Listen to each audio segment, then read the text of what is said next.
Hi, I want to do a quick video on pain tolerance and how I've used an example of this in a previous video that I've made, I think.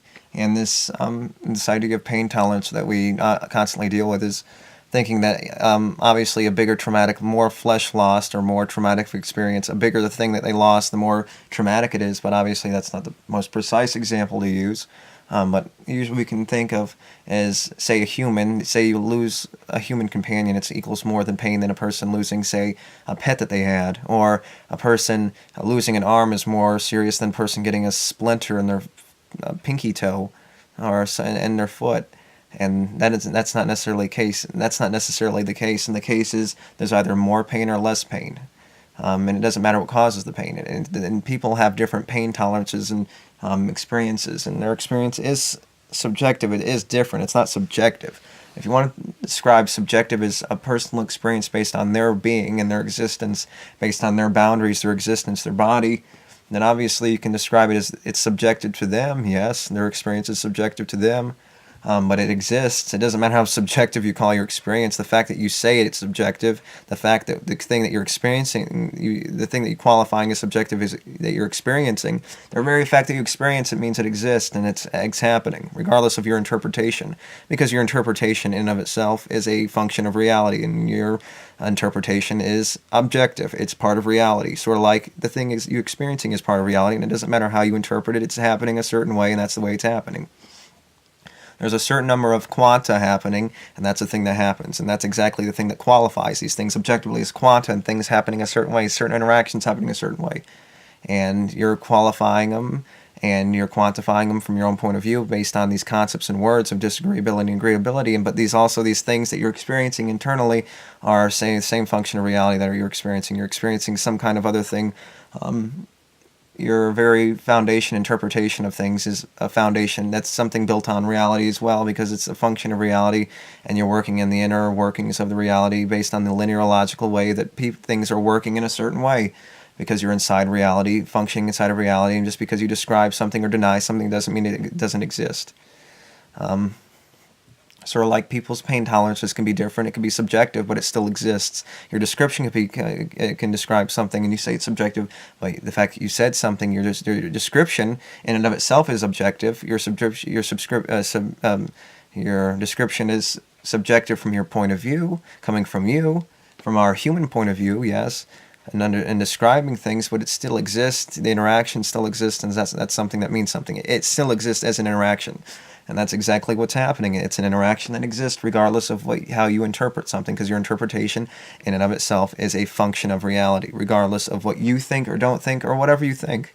You can deny it, you can say it is or isn't true, you can hallucinate, you can be completely batshit insane, you can be completely out of your fucking mind. It doesn't matter.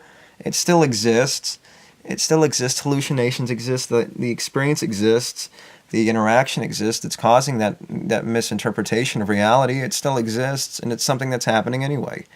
Sort of like recognizing reality as part of the objective reality. It's just thinking that you're blue and not thinking you're a different color than you are. You're blue and not green doesn't mean that you're not green, right? You're still green, and that's just as true as recognizing the interaction. Recognizing that is just as true as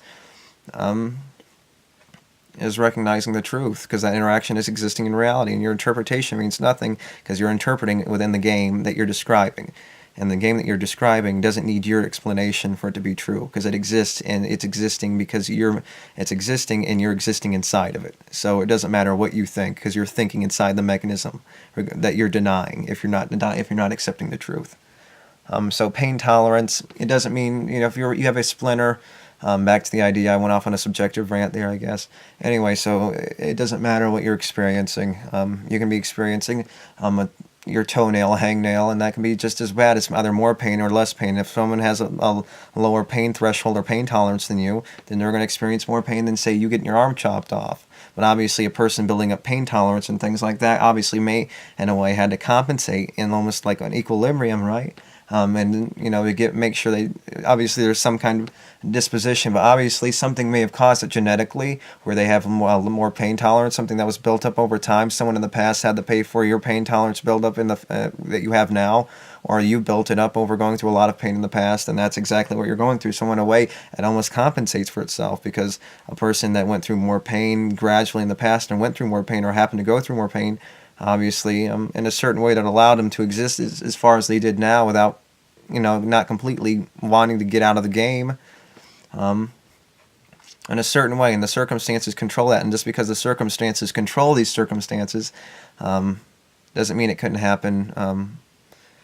And just because these circumstances, the circumstances that are controlling the mechanism that's allowing, that's controlling this pain mechanism, this suffering mechanism, this threshold mechanism, doesn't mean that we can't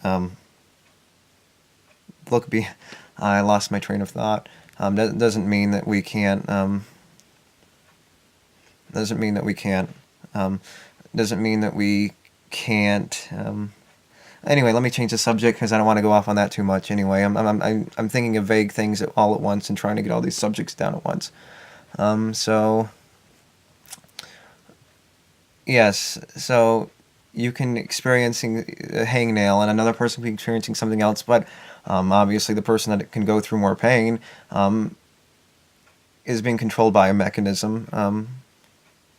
The person that can go through more pain. The person that could go through more pain. So the person that could go through more pain probably had to go through more pain in the past, or someone else in the past had to pay for that pain more, going up to where they are now. So either genetically they were predisposed to it, because a lot of the people that had them had to go through more pain, and that led to a pain threshold based on the environmental factors creating the circumstance.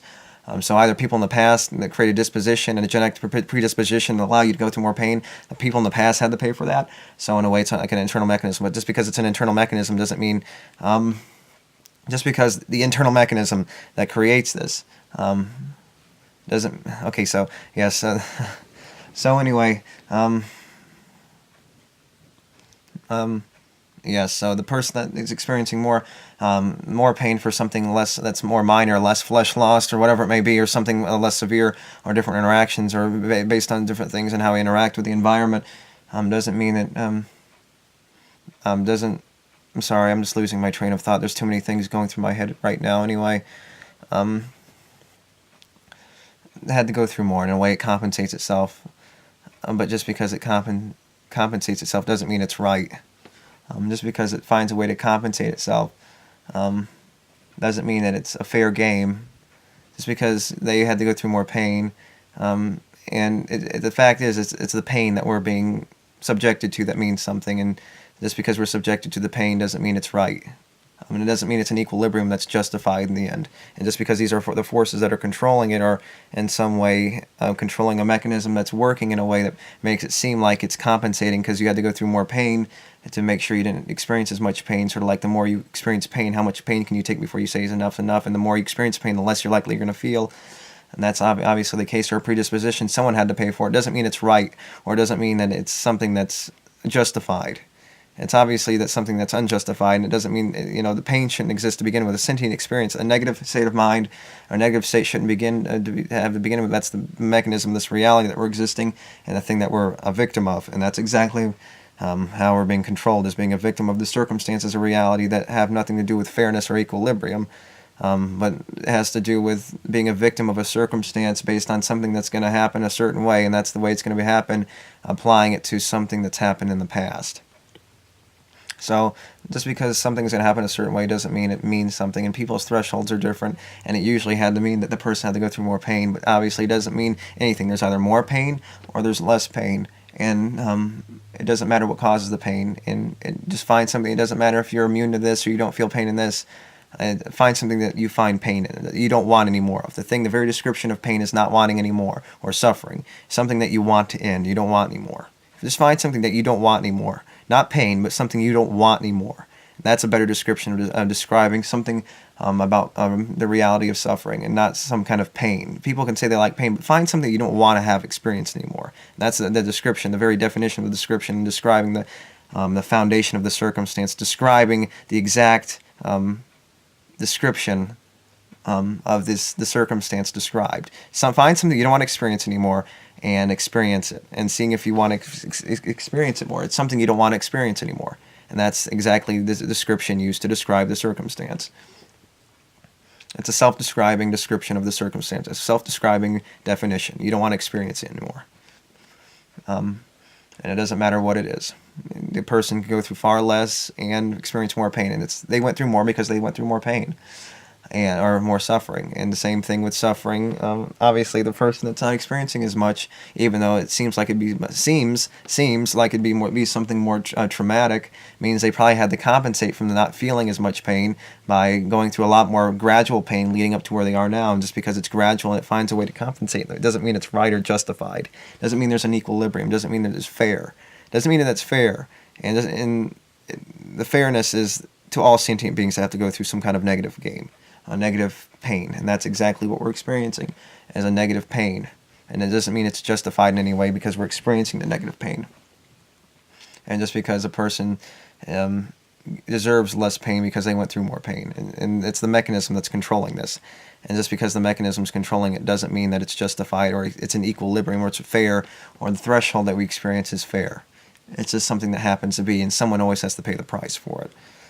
I don't think I described that as best as I wanted to describe it, but oh well. Thank you, and until next time, bye.